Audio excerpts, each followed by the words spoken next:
네, 여러분 안녕하세요. 차곡차곡의 박광남. 김은지입니다. 네, 안녕하세요. 안녕하세요. 네, 처음 뵙겠습니다. 네. 뉴페이스입니다. 저희가 오늘 준비한 내용이 뭔가요? 이번에는 양자 컴퓨터에 관련된 내용을 조금 준비를 해봤습니다. 그 전에 저희가 해야 될 게 있잖아요. 이게 뭐죠? 사실 저희가 양자 컴퓨터를 준비한 이유는 최근 AI 시대가 굉장히 빠르게 발전하면서 이 컴퓨팅 파워라는 것에 대한 관심이 폭증하고 있는 상황입니다. 특히 엔비디아를 비롯한 주식시장도 매우 뜨거운 반응을 보이고 있죠. 이렇다 보니 사람들이 궁극의 컴퓨터라고 불리우는 이 양자 컴퓨터에 대한 관심도 증가하고 있습니다. 그래서 저희가 이 양자 컴퓨터를 준비하게 됐죠. 아닌가요? 네, 맞습니다. 제가 GTC에 다녀왔을 때에도 일단 먼저 양자 컴퓨터에 대해서 얘기를 해보려면 큐비트라는 걸 먼저 알아볼 필요가 있을 것 같아요. 큐비트가 뭔가요? 이 양자 컴퓨터의 기초 연산 단위라고 생각을 하시면 됩니다. 사실 어떤 특정한 물질을 가르치는 말은 아니고요. 오히려 추상적이다라고 생각을 하시는 게 좋을 텐데요. 양자 상태라는 것을 안정적으로 표현할 수 있는 양자 물질이면 어떤 것이든 큐비트가 될 수 있습니다. 간단하게는 이 양자 컴퓨터의 큐비트는 기존 컴퓨터의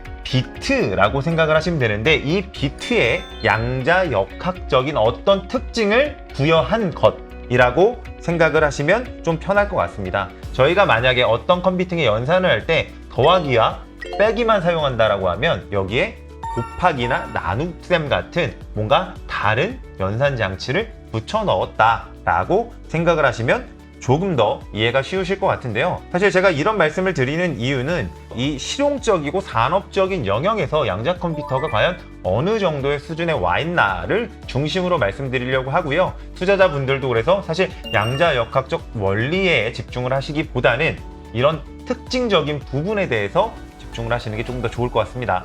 양자 컴퓨터는 그래서 어떻게 작동하는지도 한번 설명해 주시면 좋을 것 같습니다. 컴퓨터라는 단어가 들어가 있다 보니까 기존 컴퓨터랑 굉장히 흡사하다라고 생각하시는 경우가 많은데, IBM사에서 만든 양자 컴퓨터라고 보시면 좋을 것 같은데, 딱 봐도 굉장히 복잡하고 너무 커 보이지 않나요? 이런 복잡한 장치가 왜 필요할까라는 의문으로 좀 더 끌고 가 주시면 좋을 것 같습니다. 이 양자 컴퓨터의 연산 원리에 대해서 아시려면 첫 번째 아셔야 될 부분이 있습니다. 양자 컴퓨터는 큐비트를 물리적으로 조작함으로써 연산을 수행한다라고 보시면 좋을 것 같습니다. 이 양자 컴퓨터가 초기에 연산을 하려면 기초 연산단위라고 말씀드렸던 이 큐비트를 초기화를 시키고 저 양자 게이트 회로를 통해서 연산이 실행이 되고요. 그 실행된 연상을 최종적으로 측정하는 과정으로 진행이 된다라고 보시면 됩니다. 하지만 이 상황에서 각각의 큐비트를 물리적으로 제어한다라고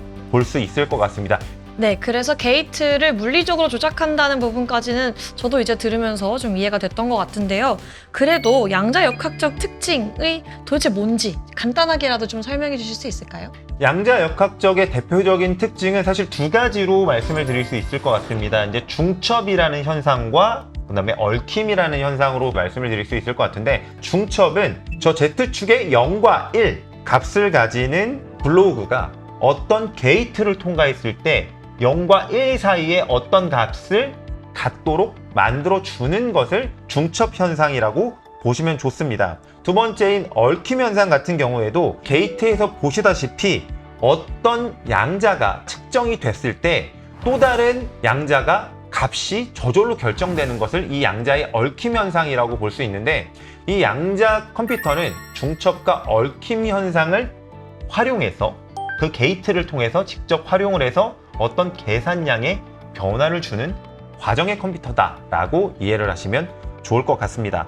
양자 컴퓨터는 큐비트를 물리적으로 조작해서 연산을 한다고 말씀해 주셨는데, 그러면 저희가 큐비트가 많으면 많을수록 좋다, 이렇게 이해하면 되는 걸까요? 큐비트가 많으면 많을수록 좋기는 합니다. 왜냐하면 연산 능력이 더 좋아지기 때문인데, 지금 업계에서는 이 숫자뿐만 아니라 전반적인 품질이 더욱 중요하다라는 평가가 더 증가하고 있는데요.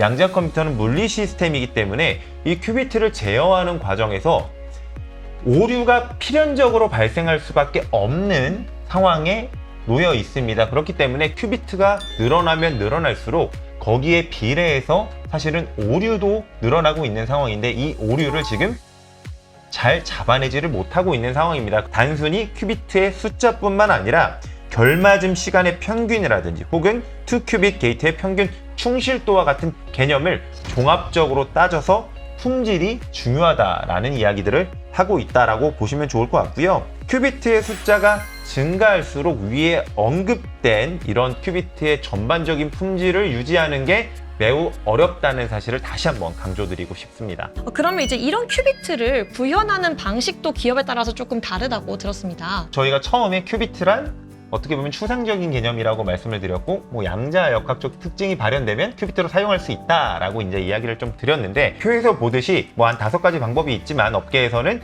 초전도 소자를 사용해서 만드는 양자 컴퓨터와 이온 트랩을 통해서 만드는 양자 컴퓨터 이 2가지로 큰 축에서 나뉘고 있고요. 이 초전도 방식은 초전도 물질을 활용해서 큐비트를 만들어내는 방식입니다. 이 민감한 큐비트를 잘 제어하기 위한 환경을 조성하기 위해서 이 초전도 환경인 이 극저온 환경을 활용한다라고 보시면 좋을 것 같습니다. 초전도체 표면에 흐르는 전류의 양자 중첩 현상을 활용한다라고 보시면 좋을 것 같고요. 또 다른 주류의 환경인 이온 트랩 방식에 대해서 말씀을 드리면 이온 트랩은 전하를 띤 원자인 이온을 전자기장에 가두어서 큐비트로 사용하는 방식이라고 보시면 좋습니다.